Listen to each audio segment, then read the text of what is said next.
ఎన్నికల్లో గులాబించింది. పంచాయతీల్లో కారు దూసుకుపోయింది. తొలి విడత పంచాయతీ ఎన్నికల్లో టీఆర్ఎస్ మద్దతుదారుల హవా కొనసాగింది.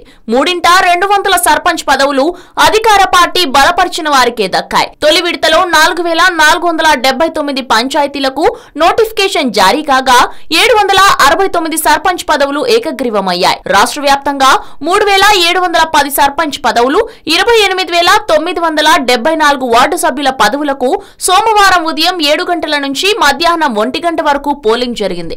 సుమారు 29000 పోలింగ్ కేంద్రాల్లో పోలింగ్ నిర్వహించగా పురుషుల కంటే మహిళలే అత్యధికంగా పాల్గొన్నారు. ఏకగ్రీవాలతో కలిపి 2606 సర్పంచ్ పదవులను టీఆర్ఎస్ మద్దతుదారులు కైవసం చేసుకుంటే 903 సర్పంచ్ పదవులను కాంగ్రెస్ మద్దతుదారులు చేజెక్కించుకున్నారు. తొలి విడత ఎన్నికల్లో రికార్డు స్థాయిలో పోలింగ్ జరిగింది.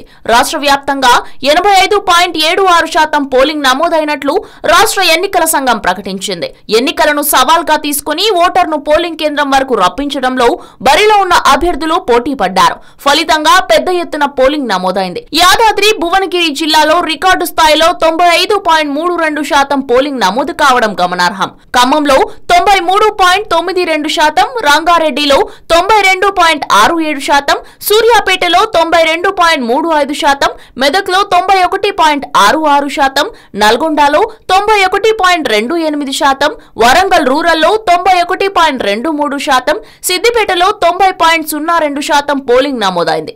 అత్యల్పంగా వికారాబాద్ జిల్లాలో 68.25%, రాజన్న సిరిసిల్లాలో 78.47%, నిజామాబాద్ లో 78.56% మాత్రమే నమోదైంది. రంగారెడ్డి జిల్లా ఫరూక్ నగర్ మండలం కాన్సాన్పల్లిలో 99.48% పోలింగ్ జరగడం గమనార్హం. కాగా జనగాం, వరంగల్ రూరల్, పెద్దపల్లి జిల్లాలోని 3 వార్డుల్లో రీపోలింగ్ నిర్వహించడానికి ఎన్నికల సంఘం ఆదేశాలు జారీ చేసింది. ఎన్నికల సందర్భంగా పలు చోట్ల స్వల్ప ఘర్షణలు జరిగాయి. కొన్ని చోట్ల లాఠీ చార్జ్ చేయాల్సిన పరిస్థితులు తలెత్తాయి.